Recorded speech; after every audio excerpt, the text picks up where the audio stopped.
what up? It's your boy, I in the second, coming at you with another episode of Anime Talks Plus. This will be episode 6.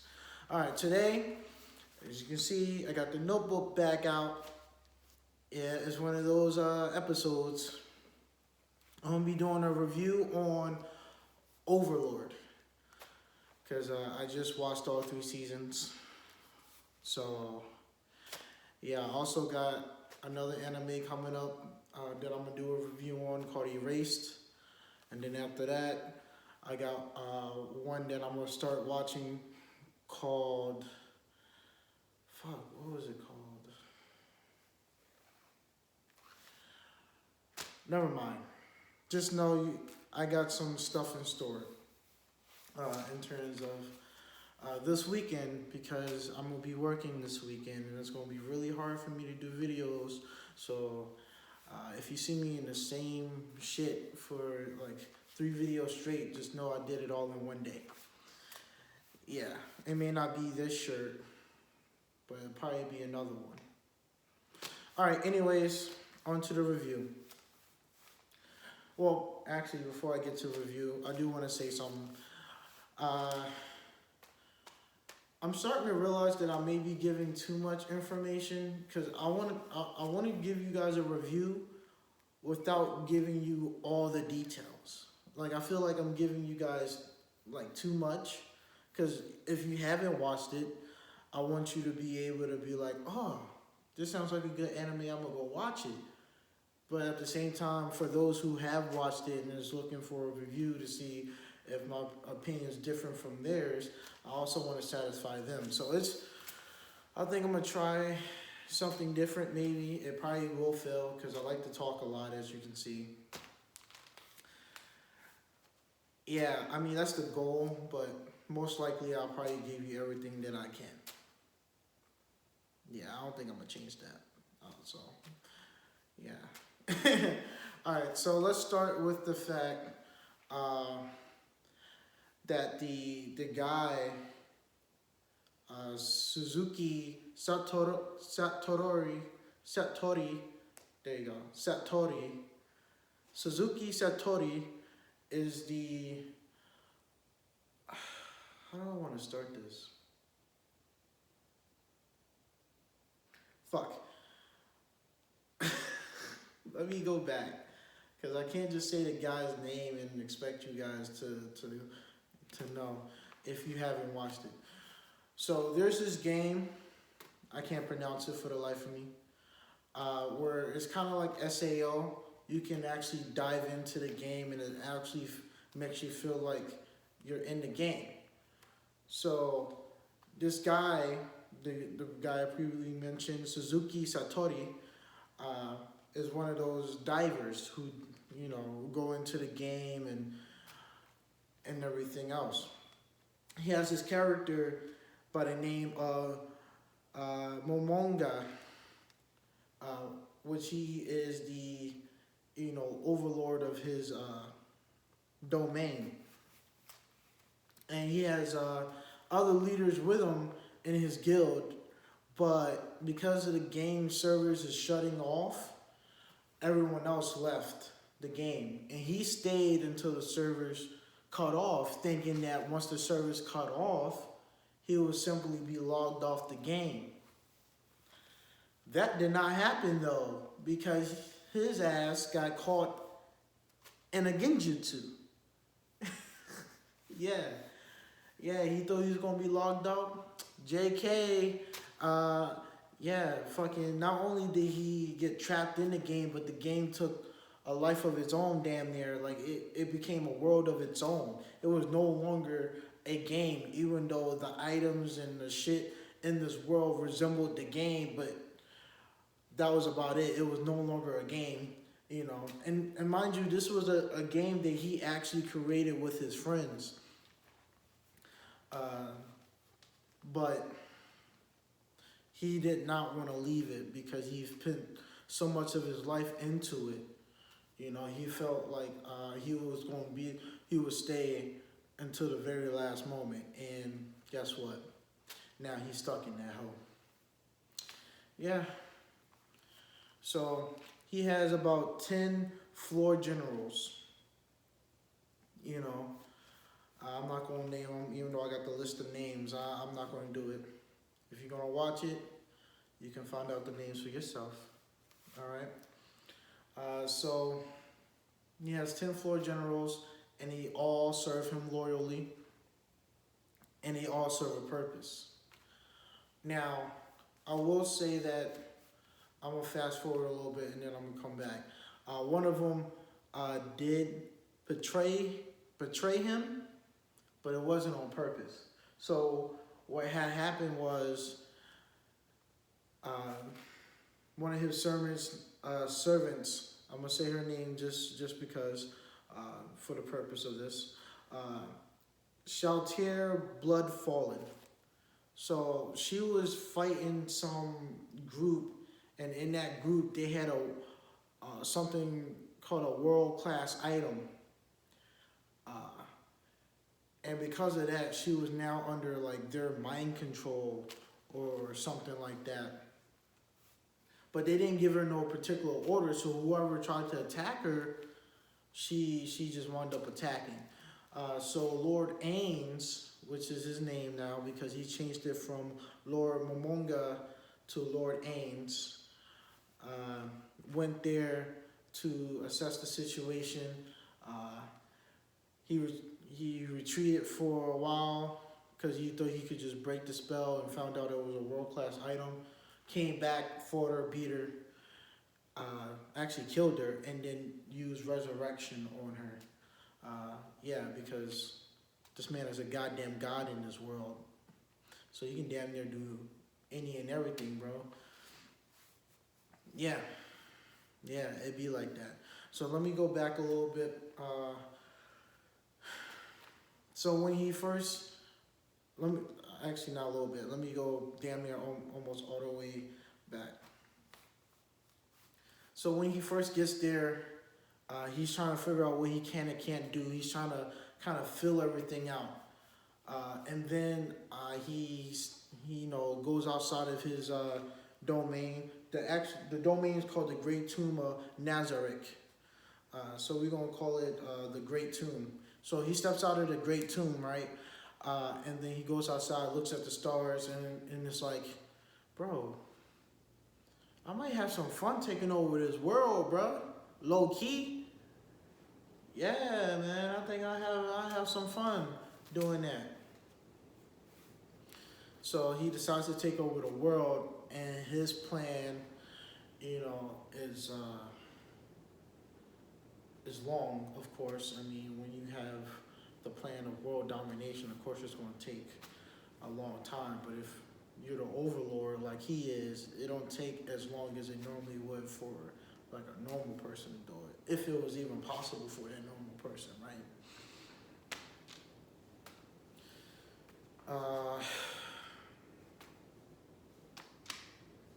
Yeah, I mean, like, he said he would fucking take over the world, and damn near does that. And part of his plan was actually, finding more information about how this world works and, all this other shit. So he actually goes undercover as a hero or adventurer.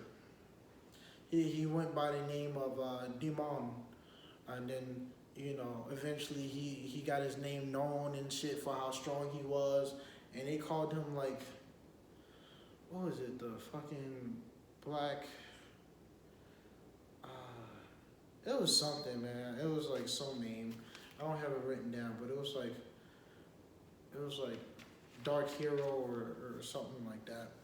Something stupid.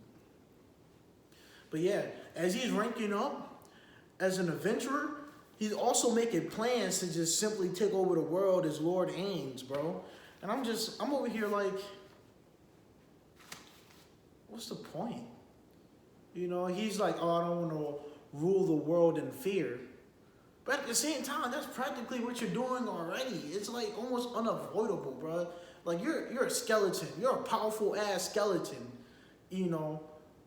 part of the undead. And you gonna tell me that you don't want to rule the world in fucking fear? Bro, I mean, like, shit happens, bro. It just some shit is unavoidable, bro. Like I feel like he could have just simply took over the world as Lord Ains and didn't have to do all that extra shit as a fucking adventurer, bro.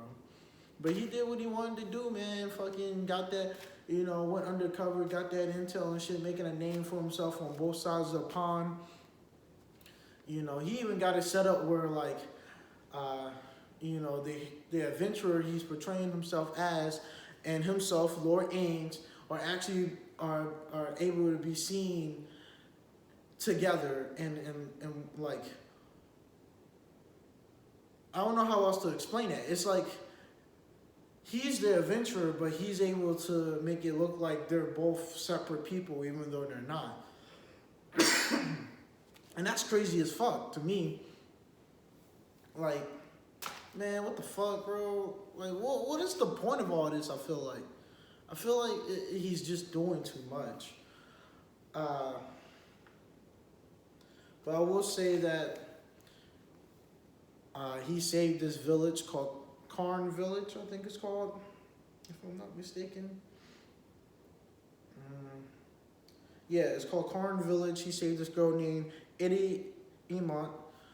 She plays somewhat of an important role because she becomes the chief of this village. He gives her 2 items which can summon goblins. The first one just summoned a handful, and then later down the line, when the Erantal Empire sends some soldiers to that village to find out more about, Ains, she used the second one, and that shit sent an army of goblins, bro. An army of them bitches, and they were strong as fuck, bro. Bro, I swear to all them soldiers and shit got slaughtered, bro. Straight slaughtered. It was crazy, bro. It was a massacre. But the first thing he major feat besides saving that village was that he did was the fact that he gained rule over the lizardmen. Once he did that, because he wanted to see how they would fight, their will to fight, all that stuff. And, he kind of fought them as a test just to see where they was at. And then, because they was ready to surrender. And then he was like, nah, fuck out of here with that bullshit, bro. You ain't gonna surrender out here. Fuck you mean, bro? You gonna fight me, nigga. You gonna fight me. Or at least my army, you feel me? Like, because if I fight you, it's a wrap. But, like, you can fight one of my subordinates. Too easy, right? Yeah, you thought it was gonna be easy. Fuck out of here, dickhead. That shit was not easy, bro. Was not easy, bro. Fought one of his subordinates, bro. Couldn't even lay a fucking scratch on that nigga, bro. Straight up. Straight up, bro. Like, the first time they defeated, just a bunch of skeletons and shit. Easy work. Easy work. They're fucking normal level skeletons or whatever. Fucking face, one of the 10 floor generals. Bro, damn near killed the whole army by himself, bro. It's like, fuck out of here with that shit. He didn't even fucking move, bro. That's the crazy part, bro. This man literally made up a fucking barrier and shit. Not a barrier, but like a gateway. He was like, bro, if y'all cross that shit, bro, just know that it's your life. On God, bro, it's your life. On Lord Ains, bro. On Lord Ains, if you cross that threshold, bro, that's your fucking life, bro. And they was like, yeah, we're ready to fucking lay down our lives and shit. Bro.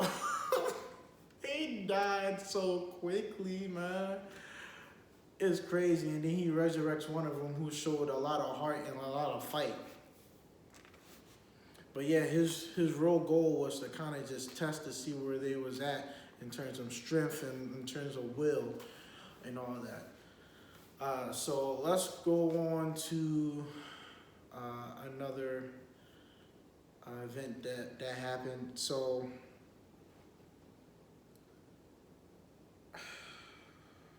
Okay.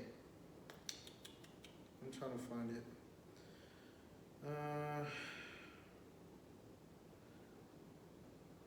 Okay, so he becomes allies with the Baharuth Empire. Yeah, my pronunciation still sucks. It's gonna be like that for a minute. He got that by actually infiltrating the Empire because their Imperial court magician Paradigm. He's really fucking old, bro. Like, damn near if you touch him, he could turn to dust type shit, bro. I swear he looks that old, raggedy ass face, bro. Skin damn near coming down to his chin. Yeah, this man is fucking old, bro. But yeah, he's always wanted to gain more power, even at his age. And Aang showed him his power, and he was like, bro, I'll give you everything I have, everything I own, everything I have, if you teach me, bro. He was like, oh, word? Yeah, I'm gonna need you to send your people to die for me. He was like, all right, bro, I got you. So what I mean by that is that he actually sent a few adventurers to infiltrate. Yeah, I had to put it in the quotations real quick because it was all premeditated. Infiltrate, the Great Tomb. The whole time it was a fucking trap. Yeah, the leader wanted to know what the defenses would look like because he was kind of curious of them from, before that happened. He was just like, yeah, I want to know about, his alias and Ames, the hero Demon and then Ames. He wanted to know about those two because they just came out of fucking nowhere and were strong as fuck. So he was like, bro, we need to fucking worry about that shit in the Great Tomb. Yeah, bro, like, we need to take precautions. So when he sent that shit out there, he actually went to the Great Tomb himself to talk to Lord Ames, and even gave him the head of the person who who requested those adventures to, infiltrate his tomb. And from that, they formed an alliance. Yeah. Formed an alliance and then went to war with Erantle. Now, remember when I was telling you that they sent forces to the Karn village? Yeah, it was for that reason. Because they was about to go to war with the Baharuth Empire and their new ally in the Great Tomb. So they wanted to find out more about Ains before they went into war with them. Little did they know, no matter what the fuck they did, they stood no chance. Because let me tell you about this war, right? That shit was over from the moment Lord Ains stepped into the fucking building, bro. It was a wrap, bro. It was a fucking wrap, bro. This man literally casted a spell so fucking powerful that it wiped out 70,000 people, bro. From one spell. One fucking spell, bro. Just one. And after that, he was chilling, bro. It created these 5 things he calls goats. They're ugly as fuck. But yeah, after those 70,000 people, he created 5 of those things from that one spell. Mind you, this is all one spell, bro. It kills 70,000 people at first, and then it created fucking 5 goats. It's almost like it was a sacrifice for creating those goats, man, or at least summoning them or whatever. And after that, they just fucking trampled the rest of the fucking troops, bro. They stood no chance. None whatsoever, bro. But he went and fought this guy named Gazif Stronov, right?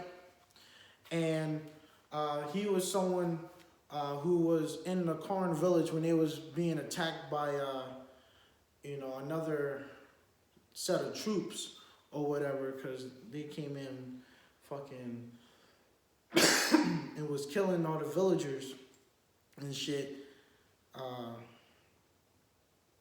Aang stepped in, saved them, and then Gazif found the people responsible, but they was too powerful for Gazif, so Aang stepped in again, saved him, and defeated those guys practically with ease, bro. He was kind of like, my guy, y'all fucking bugs, fuck out my way, bro.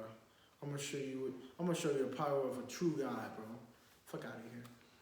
Anyways, back to what I was saying.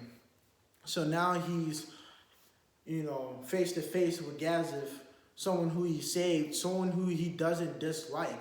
He asks him like, bro, she just become one of my subordinates, bro. Like no cap, bro. Like I fucks with you, man. I really don't want to have to kill you right now, bro. And Gazif was like, nah, bro, you gonna have to kill me, nigga. You gonna have to kill me.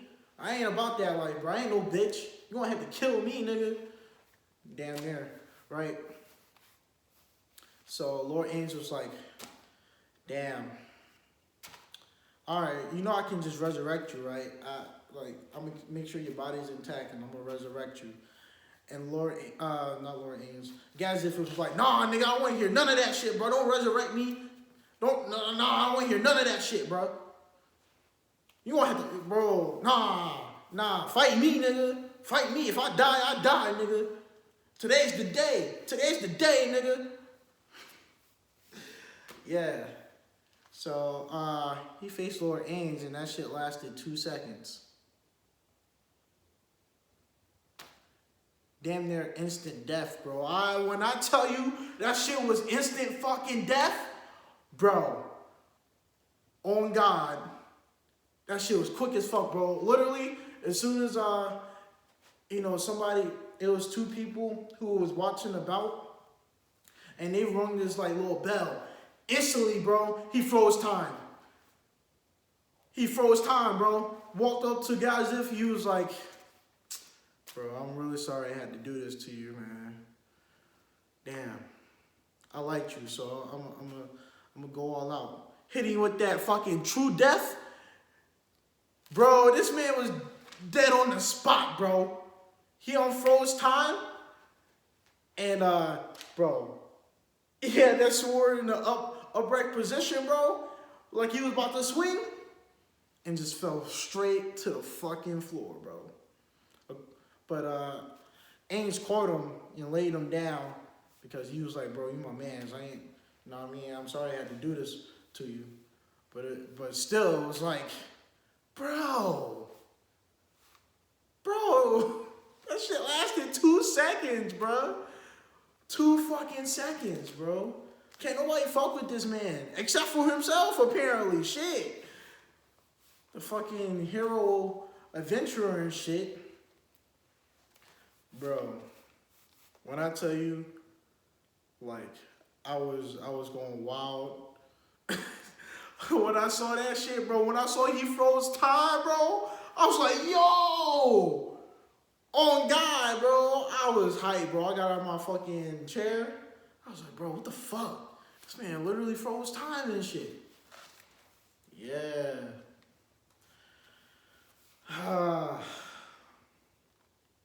But after that war, he took control of Erantor and created an empire of his own that he leads. And now is the end of season 3. So there's 3 seasons.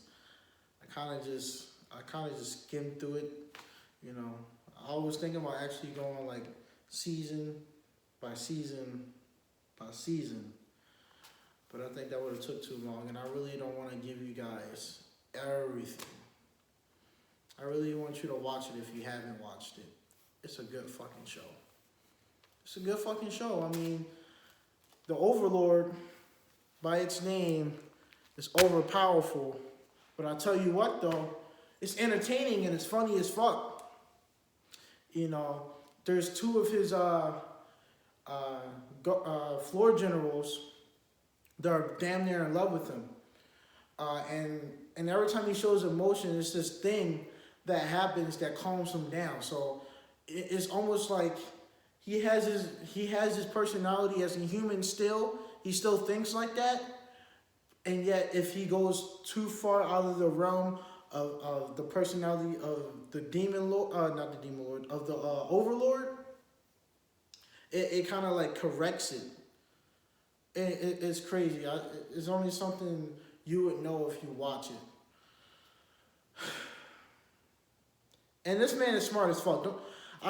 This man is smart, and like he thinks ahead, but sometimes his fucking floor generals be thinking further than he does, bro.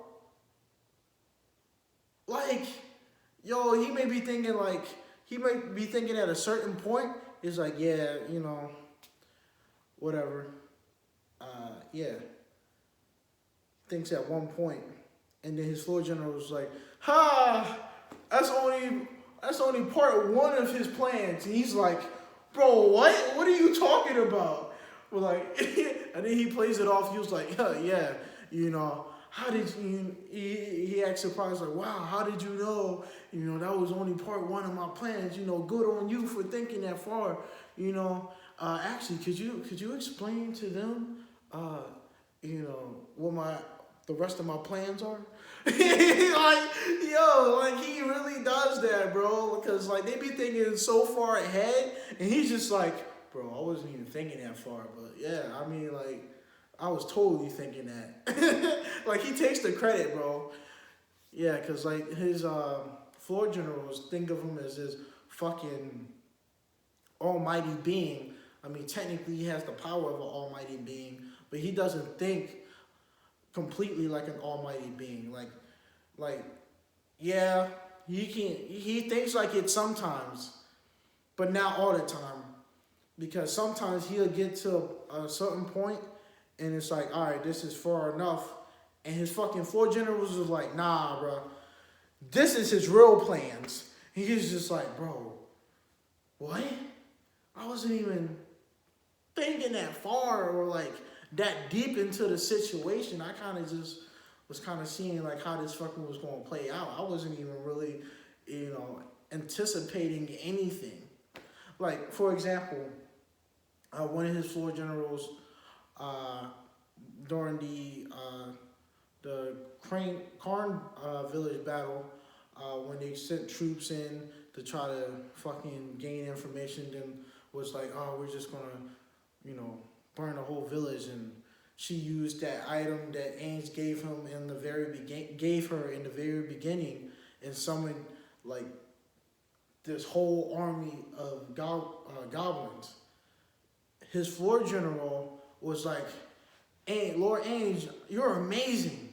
You saw this coming from the very beginning, didn't you?" And he's just like, yeah, totally. I totally saw this coming. Yeah, when I was just giving this poor village girl, a way to protect herself, I totally saw this playing out in my head. Yeah. Like that's just one of the examples.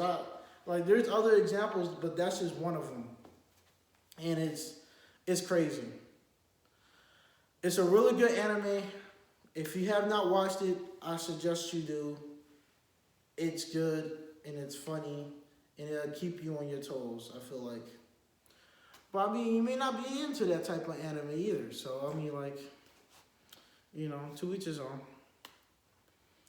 But yeah, that is it for episode 6. And I will see you next time. Sayonara, matane.